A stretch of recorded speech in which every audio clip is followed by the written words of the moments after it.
तो देश के प्रधानमंत्री को कहना चाहिए था कि यह देश में हम 1000 क्विंटल का बोनस की गारंटी देते हैं, तब एक देश एक कानून हुआ बात। जिस तरह से हम राजस्थान, मध्य प्रदेश, छत्तीसगढ़ में बोनस दिया है किसानों को, हम बिहार के किसानों को भी वही बोनस देंगे।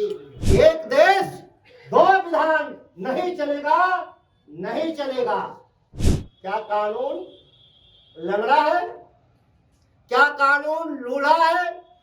क्या कानून अंधा है? जब लोग एयर कंडीशन, हीटर और ब्लोअर जला के सोते हैं, देश के सत्ता के हुक्मरान उस रात की ठंड में किसान खेत पर होता है। कल्पना करिए कि कितनी ठंड होती। देश में धुआं का भी दो रंग हो गया। टाटा, बिरला, अडानी के फैक्ट्री से निकले हुए धुएं देश प्रेमी है, राष्ट्र प्रेमी है, और किसान के खेत से, पुआल से निकला हुआ धुआं देशद्रोही है, गुनाहगार है। नई पीढ़ी के लोग सोशल मीडिया पे जरूर हैं, लेकिन वो यूट्यूब के जरिए अपने इतिहास को खंगालने का काम नहीं कर रहे हैं, अपने समस्याओं के समाधान के लिए प्रयोग नहीं कर रहे, वह राजनीतिक टूल के रूप में इस्तेमाल हो रहे हैं। यह हमारे सामने भी चुनौती है। हमारी फसल केवल खेत की नहीं खराब हो रही, हमारे आने वाली पीढ़ी जो नई फसल है वह भी खराब हो रही है। यह भी चिंता का विषय। जब से सृष्टि है और जब तक सृष्टि रहेगी, तो हमारे भूख के खिलाफ हमारी जंग जारी रहेगी। और इस भूख के खिलाफ जंग के सबसे बड़े योद्धा इस देश के किसान, दुनिया के किसान कोई अलग नहीं, ना उनकी कोई समस्याएं अलग हैं। राजनीतिक दलों की अपनी प्रतिबद्धताएं हो सकती हैं, राजनीतिक दलों के अपने विचार हो सकते हैं, लेकिन किसानों का एक ही विचार, कोई विचार में अंतर नहीं, और बड़ी लड़ाई भी नहीं। हम लड़ना भी नहीं चाहते, लेकिन हमारे अधिकारों के साथ जब भी कुठाराघात हुआ, तो हमारे जन आंदोलनों के जरिए सरकारों को चेताने का काम हमेशा हम लोग करते रहे हैं। आश्चर्यजनक रूप से आप अभी तत्काल में देखें तो पुआल खेतों में न जले, इसकी चिंता सरकार में बैठे हुए से ज्यादा किसानों को है। सरकारों से ज्यादा किसानों को चिंता है। लेकिन हमारे ऊपर एक गुरुतर भार है, वह देश का रक्षा। हम क्या करते हैं? हम केवल अन्न उत्पादन करते हैं अपने पेट भरने के लिए नहीं, हम उत्पादन करते हैं राष्ट्र की रक्षा के लिए। हम खाद्यान्न सुरक्षा की गारंटी देते हैं। याद करिए, बुजुर्ग लोग बैठे हैं, इस देश में सेना भी थी, इस देश में तोप भी थे, इस देश में हथियार भी थे। 66 का सूखा पड़ा, इस देश में हजारों लोग भूख से मौत हुई। हमारे देश के प्रधानमंत्री को दुनिया के देशों के सामने, बड़े देशों के सामने झोली फैलाने के बाद भी अनाज देने की गारंटी नहीं दी गई। जिन लोगों ने अनाज देने की बात भी कही, उन लोगों ने भारत के संप्रभुता से समझौता जैसे कई कारण थे। कहा गया कि आपको विदेश नीति बदलनी होगी, आपको रक्षा नीति बदलनी होगी, आपको अर्थ नीति बदलनी होगी, और तमाम जब सवाल के सामने एक स्वाभिमानी प्रधानमंत्री, किसान का बेटा, बड़े निराश भाव से भारत वापस आते हैं, और उन्होंने अपने ही लोगों से कहा, देश का प्रधानमंत्री पिता तुल्य होता है, और कहा था उन्होंने, हम एक वक्त की रोटी नहीं खाएंगे, लेकिन दुनिया के सामने हम झोला नहीं फैलाएंगे। याद करें, नई पीढ़ी के लोग सोशल मीडिया पे जरूर हैं, लेकिन वो यूट्यूब के जरिए अपने इतिहास को खंगालने का काम नहीं कर रहे हैं, अपने समस्याओं के समाधान के लिए प्रयोग नहीं कर रहे, वह राजनीतिक टूल के रूप में इस्तेमाल हो रहे हैं। यह हमारे सामने भी चुनौती है। हमारी फसल केवल खेत की नहीं खराब हो रही, हमारे आने वाली पीढ़ी जो नई फसल है वह भी खराब हो रही है। यह भी चिंता का विषय। इस जिला के प्रशासन के लोगों ने, मैं 10 दिन से यात्रा पे था, मध्य प्रदेश, छत्तीसगढ़, राजस्थान, यहाँ के लोगों ने हुक्म दिया है कि हार्वेस्टर की मशीन नहीं चलेगी। सच में अगर हार्वेस्टर की मशीनें नहीं चलेंगी तो जिला में धान की कितने प्रतिशत कटनी हो पाएगी सबको मालूम है, मुझे बताने की जरूरत नहीं। आपके कार्यक्रम से मैं लौट रहा था धौरा से, क्या हालत है। 2 भारत यही लिखा, सैकड़ों ट्रैक्टर और पिकअप पर इंसान लाद के लाए जा रहे थे धान कटने के। अधौरा से लेकर भगवानपुर के रास्ते में सैकड़ों ट्रैक्टरों पे लदे हुए इंसान क्या करने आ रहे हैं। उनकी भूख की लड़ाई भी है, उनकी मजबूरी भी है, काम नहीं करेंगे तो उनका पेट नहीं भरेगा। और हमारे भी किसानों के सामने चुनौती है कि हम मशीनों से कटवा देंगे तो हमारे जानवरों का पेट कैसे भरेगा। हम अपने प्रयास करते हैं कि धान की कटनी हम करें हाथों से, कि हम अपने पशुपालन जो खाद्य सुरक्षा के लिए जरूरी है उसमें हम काम कर सके, लेकिन एक सीमा के बाद हमारे पास वो हाथ नहीं कि हमारे कैमूर जिला के धान की कटनी कर ले। ये सरकार में बैठे हुए अधिकारी कागजों में जितना वो विद्वान हो, अगर जमीनी हकीकत के तौर पे देखा जाए तो मैं पिछले बार कई सालों से हम कैमूर जिला के मुख्यालय पे धरना देते रहे किसानों के सवाल पर। हमें कहा है कि किसान आपको पूरा पुआल देने को तैयार है मुफ्त में। सत्ता का प्रतीक जिला में कलेक्टर होता है, जिसके सामने हम लोग अपनी बात को रखते हैं कि कलेक्टर साहब आप इस जिला के सभी पुआल को ले जाइए, जो मर्जी उसका उपयोग करिए, किसान अगर रोकने आएगा तो हम लोगों से बात कर लेंगे। लेकिन जो घाटे की खेती पहले ही है, अनाज की मूल्य की गारंटी नहीं, बोनस छोड़ दीजिए।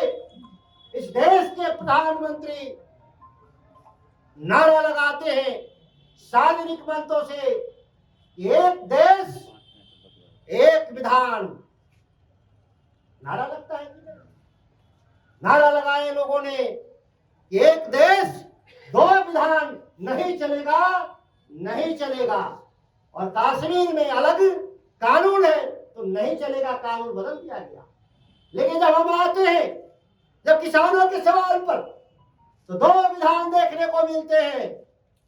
आप छत्तीसगढ़ की सभाओं में, राजस्थान की सभाओं में, मध्य प्रदेश की सभाओं में देश का प्रधानमंत्री कह रहा था यह मोदी की गारंटी है। क्या कहा उन्होंने? भरोसा नहीं अपने पार्टी के नेताओं पे, तीनों राज्य का। उन्होंने कहा मोदी की गारंटी है। और गारंटी क्या है, ये बात को समझना होगा। उन्होंने कहा हम 1000 रुपए क्विंटल हम बोनस देंगे धान पर,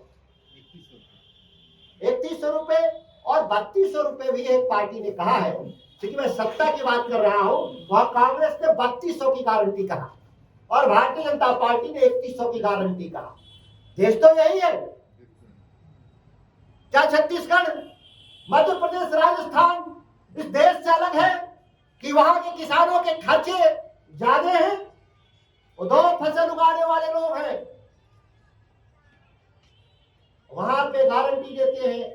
और वही बिहार और उत्तर प्रदेश के किसान, हम लोग मजदूरों से भी गए गुजरे हैं, क्योंकि हम मतदाता के रूप में अपनी मांग नहीं कर रहे। हम पार्टियों में बंधे हैं, हम धर्म के आधार पर बटे हैं, हम जातियों के आधार पर बटे हैं, हम किसान हैं ही नहीं।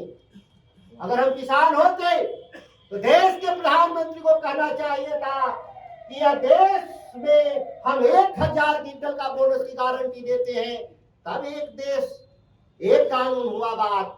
नहीं तो मोदी जी देश के प्रधानमंत्री के चलते मैं उनका नाम ले रहा हूं, अभी भी बता रहा हूं। और कांग्रेस के लिए उनको भी बात कहनी चाहिए कि हम देश की सत्ता में आएंगे तो हम छत्तीसगढ़, मध्य प्रदेश, राजस्थान में हम जो बोनस दिए हैं 900, 1000 जो भी दिए हो, हम देश भर में लागू करने का काम करेंगे। लड़ाई है, ये अपनी लड़ाई है, अपनी लड़ाई को लड़ना होगा। और आएगा एक महीना, इस देश में चुनाव मई में होगा। आप अप्रैल में किसान यूनियन का झंडा रख दीजिएगा। आए हुए तमाम लोगों से मैं कह रहा हूं, एक महीना भारतीय किसान यूनियन का झंडा आप रख दीजिएगा और जिस दल में मर्जी है उस दल में आप वोट करिएगा। मेरे कहने से भी इस आधार पर वोट मत दीजिएगा कि सुधाकर सिंह ने कहा है कि फला पार्टी को वोट दीजिए, इस आधार पर वोट मत दीजिएगा। इस आधार पे आप वोट दीजिएगा कि हमारी पार्टी ने क्या कहा है आपके साथ। इस देश में और राज्य में किसी के पेट में ममोड़ नहीं होता। यहाँ पे आंगनबाड़ी के लिए भी एसोसिएशन यूनियन है, यहाँ पे विकलांगों दिव्यांगों के भी एसोसिएशन है, यहाँ पर सरकारी कर्मचारियों के भी एसोसिएशन है। उससे सरकारें बैठती और बात करती है। इतना ही नहीं, अपने राजनीतिक दल के भीतर भी उनको परस नहीं दिया जाता। यहाँ तक कि जातियों के आधार पर भी देश में राज्य में है एसोसिएशन और वार्ताएं की जाती हैं। लेकिन जब किसानों की बात आती है तो कोई बात करने को तैयार नहीं। अगर बात करने को तैयार होते तो दिल्ली के घेर करके 13 महीना नहीं बैठना पड़ा। देश ही नहीं दुनिया के इतिहास में सबसे बड़ा जन आंदोलन 13 महीने का रहा और सरकारें झुकी तो बड़े अफसोस के साथ झुकी थी, सर जरूर नवाए थे, लेकिन कहा था लोगों ने कि हमने बात को समझा नहीं पाया किसानों को। मतलब आंदोलन में भले झुकी सरकार, लेकिन दोषी किसान ही ठहराए गए। और आप देखिए कि जब कानून वापस हो रहा था तो देश में कमेटी बनाई गई थी। क्या कमेटी बनाई गई थी कि वो देश में सुझाएगी कि आगे मिनिमम सपोर्ट प्राइस पर धान की खरीद होगी कि नहीं, अनाज की खरीद होगी कि नहीं। ये कहा गया था कि कमेटी रिपोर्ट देगी। 1 साल से ज्यादा हो गया, आपने चर्चा सुना, कोई कमेटी का बैठक हुआ? आपने देखा होगा भारत के पार्लियामेंट का विशेष सत्र बुलाया गया, बिहार में विशेष सत्र बुलाया गया, लेकिन किसानों पर चर्चा के लिए वक्त नहीं। मैंने बिहार विधानसभा में मंडी कानून लागू हो इसके लिए प्राइवेट बिल पिछले 8 महीना से पेंडिंग है। मैंने 3 बार पत्र लिखा अध्यक्ष महोदय को कि हम विचार तो कर ले, लोगों की राय तो जान ले। 243 सदस्यीय बिहार विधानसभा, 13 करोड़ लोगों की नुमाइंदगी करने वाली जो संस्था है, उस विधानसभा के सामने पिछले 8 महीना से प्राइवेट बिल पेंडिंग है, लेकिन किसी के कान पे जू नहीं रेंगता। किस पर चर्चा हम कर लें? हो सकता है कि मैंने जो बिल पेश किया हो उसमें खामी हो सकता है उसमें कमी हो, लेकिन दूध का दूध और पानी का पानी न्याय सिद्धांत बहस के जरिए तय होगा। यहाँ पे बहुमत के जरिए आवाज को दबाने का कोशिश किया जा रहा है, जो लोकतंत्र के मूल भावना के खिलाफ है। लोकतंत्र का मतलब ही होता है हम डिफरेंस वॉइस, अलग मत को अकोमोडेट करते हैं, हम उनकी बात को सुनते ही नहीं, हम सहमति बनाने का प्रयास करते हैं। लेकिन कहां हम हैं आज? और राज्यों की सरकार हो, जो दिल्ली की सरकार हो, आज किसानों के सवाल पे चर्चा नहीं करना चाहता। हम आ रहे हैं धौरा से, वन अधिनियम कानून 2007 का पास है कि जंगलों से फसल जो निकलेगा तो कैसे निकलेगा, उसके लिए परमिट इशू करने का भारत की संसद ने कानून बनाया था और इस कानून बिहार में लागू नहीं हो रहा। 1 साल के लंबे प्रयास के बाद कानून लागू करने का आदेश कैमूर जिला प्रशासन को दिए जाने के बाद भी जो मैंने आज बात सुनी कि अभी चिट्ठी नहीं पहुंचा है अधौरा। पटना से अधौरा तक पहुंचने में जब चिट्ठी 1 साल लगती, दिल्ली में बने हुए कानून को 16-17 साल लगता पटना आने में, और पटना से अधौरा भी पहुंचने में 1 साल लग गया। क्या कानून लंगड़ा है? क्या कानून लूढ़ा है? क्या कानून अंधा है? हाँ है। अगर नहीं होता तो 2017 और 2007 और 2023 का में 16 साल का फासला, तो कोई साधारण फासला नहीं। शायद हम पैदल चले तो हम दिल्ली नहीं, हम पूरी दुनिया को हम एक नाप सकते हैं अपने पैदल से। कौन वह सत्ता में बैठे हुए लोग हैं, सरकारी अधिकारी बेशर्मी का चादर तान कर बैठे हुए, जिनके पत्र को आने में 17-16 साल लग गया, अभी भी वह मैं नहीं मानता कि वह पूरा हुआ है। जब तक कि आदिवासियों को बेचने का अधिकार, उनके वनोपजी फसल है, वो आदिवासी हैं, वो यहाँ के मूल निवासी हैं, लंबे समयों से हैं, उनके लिए कानून आप बनाए। लोगों ने विश्वास के साथ देश में लोकशाही की स्थापना किया था कि हमारे पक्ष में फैसले होंगे। मैंने पोस्ट लिखा था कि धुआं भी इस देश में धुआं का भी 2 रंग हो गया।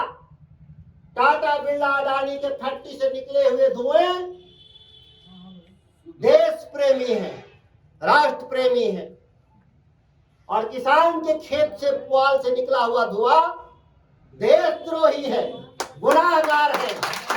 ऐसा कानून बनाने वाले लोग, ऐसा कानून पालन करने वाले लोग, मैं कड़े शब्दों में जब भी मैं बात करता हूं तो बात तथ्य दब जाता है और मेरे कड़े शब्द पूरे देश में प्रचारित कर दिए जाते हैं। इसीलिए शब्दों का चयन भी एक सीमा के भीतर करना पड़ रहा। हम संवाद के जरिए, संवाद प्रेषण में हम उन शब्दों का इस्तेमाल करते हैं तो ज्यादा लोगों तक पहुंचता है, लेकिन सत्ता के बैठे हुए लोगों को पीड़ा पहुंचता है। लेकिन पीड़ा, उनकी पीड़ा शब्दों से है, होती है। सुधाकर सिंह जब बोलते हैं तो उनसे शब्दों से पीड़ा होती, लेकिन आपके दुखों से उनको पीड़ा नहीं होती। ठंड का समय आ रहा, कृषि फीडर बनाए जा रहे। मैंने कहा बहुत सारे यहाँ हैं, तो 3-4 ऐसे लिख दिया गया। 8 घंटे बिजली देते हैं। मैंने विधानसभा में बोला, पत्र लिखा, बयान दिया तो 16 घंटा। 8 घंटे बिजली कब आती थी? वो आती थी रात में। अब इस जाड़े के मौसम में गेहूं की फसल लगे हैं, 8 घंटे रात को बिजली दोगे? देश में कानून आपने ऐसा बनाया है, बिहार तो मेरे कहने से 16 घंटा कर दिया, अभी भी देश में 8 घंटा का ही कानून है किसानों को देने का। वो 8 घंटे कब शुरू होते? रात को 10 बजे से सुबह के 6 बजे तक, जब लोग एयर कंडीशन, हीटर और ब्लोअर जला के सोते हैं। देश के सत्ता के हुक्मरान उस रात की ठंड में किसान खेत पर होता है।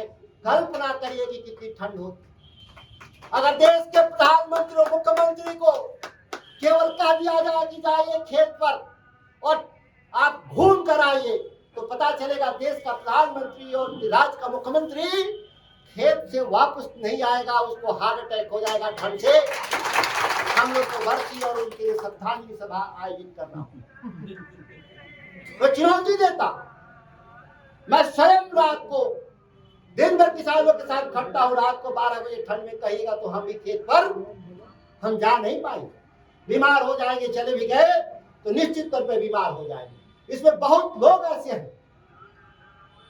हम कितने विपरीत परिस्थितियों में हम देश के खाद्य सुरक्षा की गारंटी देते हैं।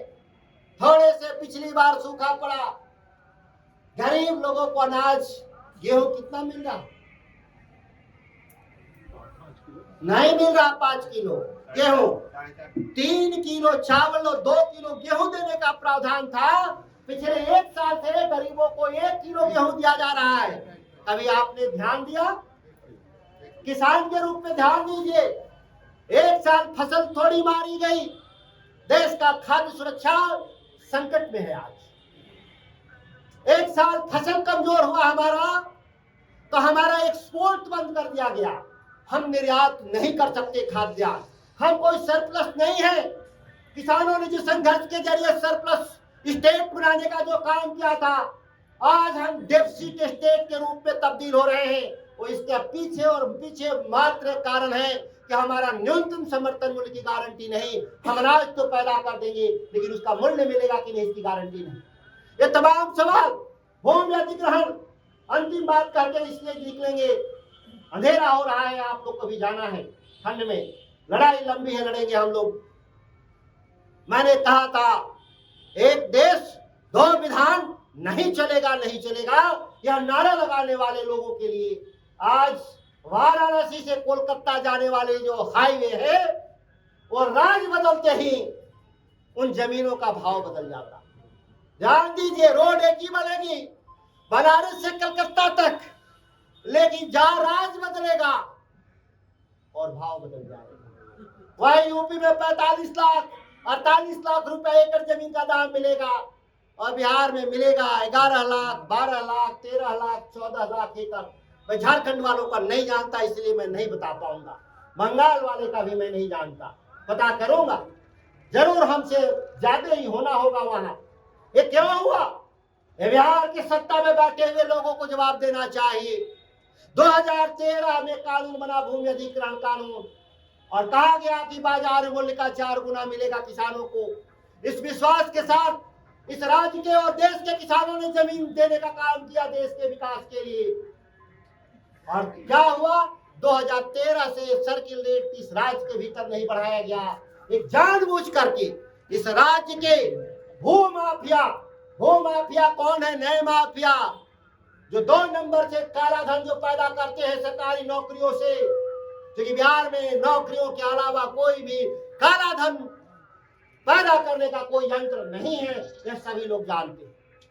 सरकार से निकला हुआ धन जिस तरीके से वो काला धन में तब्दील होता, इसलिए मैं बता रहा हूं। एक साधारण धान भी बेचते जाते तो 300 रुपया कटौती के साथ हमको भुगतान मिलते। ये 300 रुपए तो काला धन होता। अगर हम 300 रुपए क्विंटल के हिसाब से देखें, बिहार में 4.5 करोड़ क्विंटल धान की खरीद होती। मतलब 1350-1400 करोड़ बिहार में केवल काला धन पैदा होता है धान की खरीद में। हम धान सफेद पैदा करते, ऐसे हाथ लगा दिए जाते हैं सरकारी हाथ कि उसको काला कर देते हैं। और केवल धान नहीं, अन्य फसलों में भी यही हाल है। इसकी चर्चा हम कभी विस्तार से करेंगे। तो मेरा लड़ाई जरूर आप किसान के रूप में जो जनप्रतिनिधि हैं, छोटे बड़े जनप्रतिनिधि, सीधी बात हमारी बात, अगर हमारी बात आप करें तो हम आपके मतदाता हैं। नहीं बात करिएगा, जो मर्जी हम करना होगा करेंगे। इतनी बात कहनी है। अगर इतनी बात से शुरुआत तो करिए आप, चीजें बदलेंगी। छत्तीसगढ़ में क्यों बदली चीजें भाई? 2183 रुपया का 3100-3200 क्यों कहना पड़ा? जानता है कि सत्ता जब तक नहीं आएगी तो कोयला के खदान से कमीशन नहीं मिलेगा। ध्यान दीजिए, वो किसानों को पैसा इसलिए मिला, वहाँ खदान है। राजनीतिक फंडिंग के लिए रानी को अंबानी को वहाँ फैक्ट्री लगाना, फैक्ट्री तभी लगेगी जब सरकार होगी। तो सरकार बनाने के लिए देश के धरना सेठों ने कहा किसानों को खरीदो, और किसानों को खरीदने के लिए पैसा नहीं दिया, सरकार के पैसे से खरीदी हो रही है किसानों। ये सवाल है। यहाँ सरकार में सत्ता में बैठे लोग हो, विपक्ष में बैठे हो, कोई अंतर नहीं। अगर अंतर है तो इंडिया गठबंधन को कहना होगा कि जिस तरह से हम राजस्थान, मध्य प्रदेश, छत्तीसगढ़ में बोनस दिया है किसानों को, हम बिहार के किसानों को भी वही बोनस देंगे, उत्तर प्रदेश के भी किसानों को वही बोनस देंगे। और जमीन की कीमत दिल्ली में जो होगा, वह जो कलकत्ता में होगा, वही कैमूर के किसानों को दाम देंगे। तब मानी जाएगी कि सरकारें जनपक्ष और लोक पक्ष पे काम करना चाहती हैं। नहीं तो माना जाएगा कि अडानी और अंबानी के एजेंट कोई खुले खुला है, कोई छुपे छुपा होगा, लेकिन कोई अंतर नहीं। हम इन्हीं चंद शब्दों के साथ अपनी वाणी को विराम देते हैं। जय किसान, जय जवान।